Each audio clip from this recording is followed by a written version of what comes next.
আছে যারা গান বাজনা বাজায় তার বান্দাদেরকে আল্লাহর পথ থেকে সরায় দিতে চায়। তাহলে গান বাজনা শুনলে আল্লাহর পথ থেকে দূরে সরে যেতে হয়।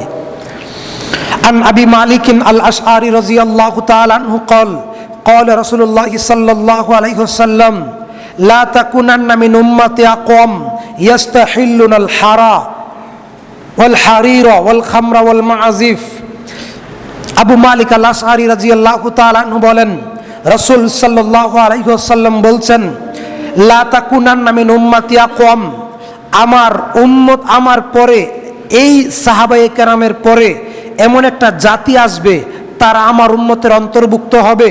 লা তাকুনান্না মিন উম্মতি আকওয়াম, তারা আমার উম্মত হবে ইয়াস্তাহিল্লুনাল হিরা ওয়াল হারিরা ওয়াল খামরা ওয়াল মাআজিফ, যারা নেশাদার দ্রব্যকে, যারা গান বাজনা বাদ্যযন্ত্রকে, যারা রেশম কাপড়কে হালাল মনে করবে। এই কথা আল্লাহ রসুল বলছেন।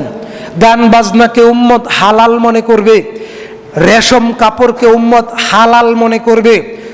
পুরুষেরা স্বর্ণের চেন আংটি ব্যবহার করবে, হালাল মনে করবে। রূপার চেইন আংটি ব্যবহার করবে, হালাল মনে করবে।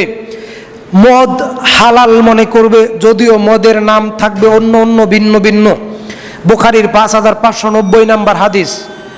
যদি উম্মতেরা এগুলো হালাল মনে না করত, তাহলে মুসলিমদের সমাজে গান বাজনা ব্যাপকভাবে প্রচলন থাকতো না, ব্যাপকভাবে গান বাজনা বাজাইতো না। এটাকে তারা পাপ মনে করে না। যদি পাপ মনে করতো তাহলে এই কাজ করতো না। ঘরে ঘরে মোবাইল, ঘরে ঘরে টিভি, সিনেমা, ঘরে ঘরে হাতে হাতে মোবাইল। কেউ ভালো কাজে ব্যবহার করে, কেউ মন্দ কাজে ব্যবহার করে। আল্লাহ তাআলা আমাদের এই অন্যায় থেকে হেফাজত করুক, আমরা বলি আমিন। আন ইবনে আব্বাসিন আন রাসূলুল্লাহ সাল্লাল্লাহু আলাইহি ওয়াসাল্লাম ইন্নাল্লাহ তাআলা হারামাল খামরা ওয়াল মাইসির ওয়াল কুবা, নিশ্চয়ই আল্লাহ তাআলা মদ, জুয়া, সব ধরনের বাদ্যযন্ত্রকে হারাম করেছেন। মদ, জুয়া সব ধরনের বাদ্যযন্ত্রকে আল্লাহ রাব্বুল আলামিন হারাম করেছেন। আন আবি উমামা বাহিলি রাদিয়াল্লাহু আনহু قال رسول الله صلى الله عليه وسلم لا تبيعوا القينات ولا تشتروهن ولا تعلموهن ولا ثمنهن حرام। তোমরা গায়িকা নায়িকাদের ক্রয় করো না, বিক্রয় করো না।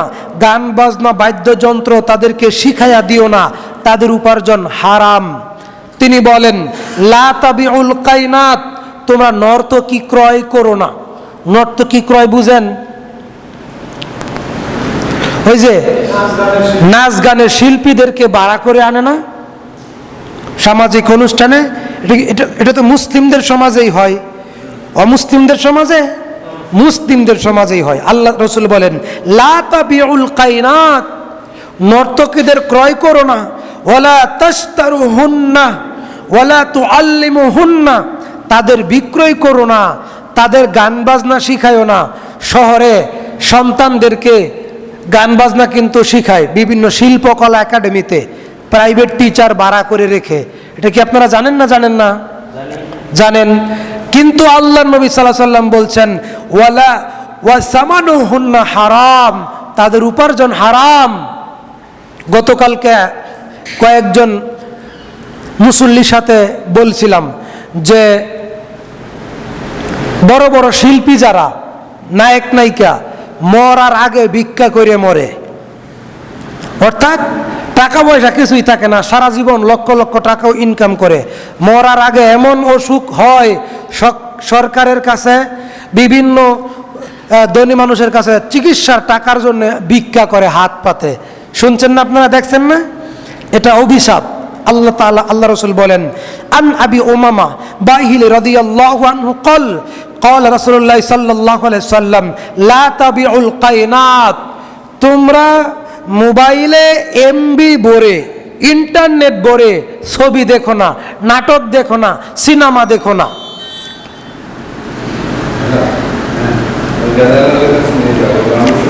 এই কথা আল্লাহর নবী বলছেন, লা তাবিউল কায়নাত, নর্তকীদের ক্রয় করো না। অনেক মানুষ আছে মোবাইলে নেট ইন্টারনেট ভরে নাটক সিনেমা দেখে, ওয়াইফাইয়ের বিল বাড়া দিয়া টিভি নাটক সিনেমা গান বাজনা দেখে না। এই কথা আল্লাহ রসুল বলছেন। এটা আপনার ফতোয়া। কি ফতোয়া? লা তাবিউল কায়নাত। সেই কালে তিনি বলেছেন নর্তকী ক্রয় করো না, নর্তকী বাড়া করে আইন না। তাহলে এখন আমরা যাত্রা না করি, নাটক না করি, সিনেমাওয়ালাদেরকে এখানে সরাসরি অনুষ্ঠান না করি, কিন্তু আমরা তো বিল বাড়া দেই, ডিশ বিল দেই, ওয়াইফাই বিল দেই, ইন্টারনেটের বিল দেই, আর সেখানে আমরা টিভি সিনেমা দেখি। তাহলে এটা কি নর্তকী বাড়া হয় না? হয় না। আল্লাহ রসুল বলেন, ওয়ালা তাশতারুহুন্না ওয়ালা তুআল্লিমুহুন্না, তাদেরকে গান বাজনা শিখায়ও না, বাদ্যযন্ত্র শিখায়ও না। ওয়া সামানুহুন্না হারাম, তাদের উপার্জন হারাম। ও আন নাফি ক্বালা সামিআ ইবনে উমর রাসূলুল্লাহ সাল্লাল্লাহু আলাইহি ওয়াসাল্লাম ক্বালা লি ইয়া নাফি হাল তাসমিউ শাইআন কুলতু। রাসূলুল্লাহ সাল্লাল্লাহু আলাইহি ওয়াসাল্লাম উমর রাদিয়াল্লাহু তাআলা আনহু থেকে বর্ণিত, আল্লাহ রাসূল সাল্লাল্লাহু আলাইহি ওয়াসাল্লাম যাচ্ছিলেন, ইসবাআইহি মিন উযুনাইহি ক্বালা কুনতা মা'আন নবী সাল্লাল্লাহু আলাইহি ওয়াসাল্লাম ফামাসিআ মিসকালা হাযা ফাসানা মিসলু হাযা।